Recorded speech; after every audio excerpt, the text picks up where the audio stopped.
Bonsoir à tous, bienvenue sur Contes et mythes nordiques. Ce soir, nous allons partir dans les rouages du temps.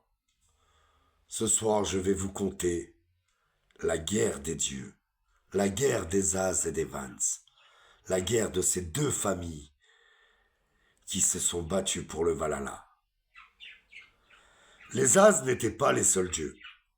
Une race mystérieuse, les Vans, était apparue à l'est d'Asgard, dans un noble royaume du Vanheim. Au début, les dieux vécurent côte à côte en paix, jusqu'un jour, une déesse Van, malicieuse, se rendit à Asgard. Je m'appelle Gulveig, dit-elle aux As, puis elle entreprit de les éblouir avec sa magie. Elle fit apparaître du feu, peigni de magnifiques motifs avec les flammes, et les changea en or. Ensuite, elle prédit aux dieux ce qu'ils allaient faire le lendemain. Tous furent stupéfaits quand ces prédictions se réalisèrent. Odin était fasciné. Je connais le mystère des runes, se vanta-t-il, et j'ai beaucoup appris sur l'art de la magie. Mais même avec toutes mes connaissances, je ne saurais comment réaliser ces tours. J'exige d'en connaître le secret. Gulveig se mit à rire. Il n'y a pas de secret. Ces tours sont un jeu d'enfant pour les Vans. Ils nous viennent naturellement. Apprends-moi, alors insista Odin. Mais tu es un As. Un dieu guerrier, répondit-elle. Ta race s'épanouit dans la violence. Nous, les Vans, sommes les dieux de la terre. Nous nous soucions des plantes et nous les faisons pousser. Nous sommes trop différents. Je ne pourrais pas t'apprendre, même si je le voulais. Odin trembla de rage. Il ne supportait pas l'idée d'ignorer quelque chose. Emparez-vous de cette sorcière et brûlez-la, exposa-t-il. Les As attachèrent Gulveig à un poteau en bois et allumèrent un feu à sa base. Gulveig riait. Elle riait, toujours alors que son corps était consumé par les flammes. Bientôt, il ne resta plus qu'un tas de cendres sur le sol. Un instant plus tard, le vent se leva. Les cendres se mirent à tournoyer dans l'air et prirent la silhouette d'une femme. Les As, stupéfaits, regardèrent le corps de Gulveig se reconstituer. Peau, chair, cheveux, vêtements. Brûlez-la à nouveau, rugit Odin. Encore une fois, Gulveig se désintégra pour se réincarner aussitôt le feu éteint. Elle riait comme une folle. Les As la transpercèrent avec des lances, puis brûlèrent son corps une troisième fois, mais elle ressuscita encore. Finalement, Odin, réalisant qu'il ne pourrait tuer la vraie sorcière Van, se servit de sa propre sorcellerie. Il bannit pour l'éternité l'expédient dans un coin humide et lugubre du Midgard. Njord, roi des Vans, et dieu du vent et des vagues, était furieux. Il décida de rassembler une armée de guerriers, Van, qui, ivres de vengeance, se précipitèrent à l'assaut de la grande muraille d'Asgard. La muraille était suffisamment haute pour contenir les plus grands des géants. Pourtant, elle ne résista pas à la magie des vannes. Elle s'écroula sous la puissance de leur sortilège, livrant le royaume d'Asgard aux assaillants. Les vannes s'élancèrent, armes au poing, prêts à en découdre avec l'armée des As. Pourtant, c'est Odin, seul, qui vint à leur rencontre. Viens-tu nous affronter tout seul, arrogant Odin demanda Njord. Ou bien es-tu là pour présenter ta reddition? Pourquoi donc devrais-je capituler grogna Odin. Affichant son mépris, l'armée de mon fils a déjà envahi le Vanheim. Tu mens, en es-tu sûr? Eh bien, utilise donc ta magie pour le vérifier.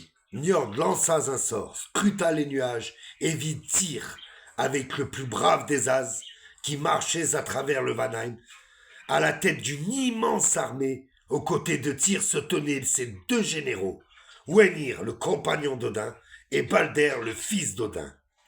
Et arpentant les rangs des guerriers, il vit la déesse Frigg, qui avait le pouvoir de guérir toute blessure. « À l'attaque !» s'écria Tyr. Son armée chargea le grand palais de pierre de Njord, tuant les gardes et fracassant les murs. En un rien de temps, il fut réduit à l'état de ruine. Loin de là, au royaume d'Asgard, Njord ressentit ses dégâts, fait à sa demeure jusqu'à dans ses os. Il se tourna vers son fils Frey. « Odin doit payer pour cette offense, siffla-t-il. Commence l'attaque contre Asgard. Je suis prêt, père, répondit Freyr. Il brandit son épée et, dans un cri à glacer le sang, changea, suivi de toute son armée. Odin ne bougea pas. Avec un sourire de jubilation, il souffla dans une trompette et son fils Thor se lança dans la bataille, son char tiré par deux boucs furieux, Tangriksnir, dents étincelantes, et Tangsnor, dents grinçantes. Leurs sabots pillonnaient le sol. Avec tant de force et de grands roulements de tonnerre, se percutèrent aux quatre coins des 9 royaumes. Alors Freyr croisait son chemin, Thor l'attaqua avec son épée. Mais Freyr para le coup d'un grand bruit de fer. Freyr savait qu'il n'avait pas à rivaliser avec Thor sur le champ de bataille. D'ailleurs, il n'en avait nul besoin. Il disposait d'une arme secrète, une épée magique. Freyr lança la lame et recula. Son épée s'anima et s'envola comme maniée par une main invisible. Thor sauta de son char et se mit à combattre l'épée avec la sienne. Mais elle parait chacun de ses coups. « Arrête !» s'écria Odin. « Je demande une trêve. Ne laissons pas nos fils s'entretuer sous nos yeux. »« Je suis d'accord, répondit Njord. Il fit un signe à Freyr, qui attrapa son épée magique d'une main et tendit l'autre à Thor en gage de paix. Les deux guerriers se serrèrent la main.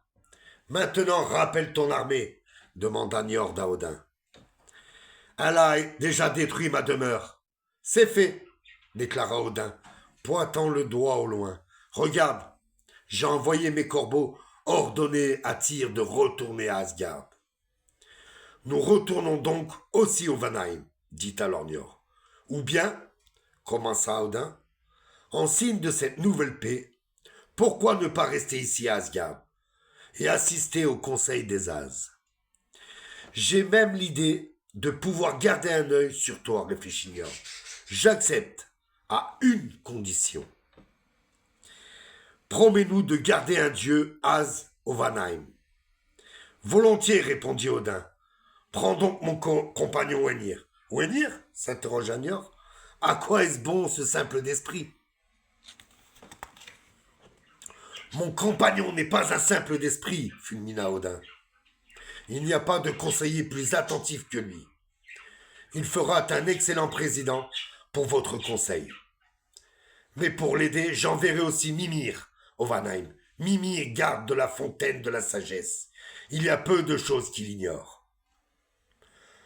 Quoi qu'il en soit ainsi, déclara Njord, les deux rois échangèrent une poignée de main.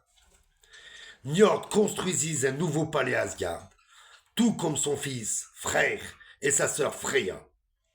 Les As leur souhaitèrent la bienvenue et les acceptèrent parmi eux. Cependant, au Vanheim, les Vannes maudirent bientôt le nom d'Odin. Hoenir refusa d'aider le conseil à prendre quelque décision que ce fût, à moins que Mimir ne lui dictât ce qu'il devait dire. Mais Mimir était furieux d'avoir été envoyé au Vanheim, qu'il restait muet comme une tombe. Aussi, les Vannes décapitèrent-ils Mimir et renvoyèrent sa tête à Odin, menaçant de déclarer une nouvelle guerre. Avec sagesse, Odin ne mordit pas à l'hameçon. Il couvrit la tête d'herbe afin qu'elle ne pourrisse pas. Puis il l'enchanta avec des sortilèges pour lui rendre le pouvoir de la parole et en prendre ainsi tous les secrets de Mimir. Quand Niord vit la tête de Mimir à côté du trône d'Odin, il sut que celui-ci avait un grand avantage sur les vannes. Si jamais la guerre éclatait de nouveau, il était sûr que les As gagneraient. À compter de ce jour, il jura fidélité à Odin et fit la promesse de toujours œuvrer pour la paix. Voilà les amis, c'est fini pour cette fois-ci. Merci à vous d'avoir été avec moi et Ai Haza Ogvana.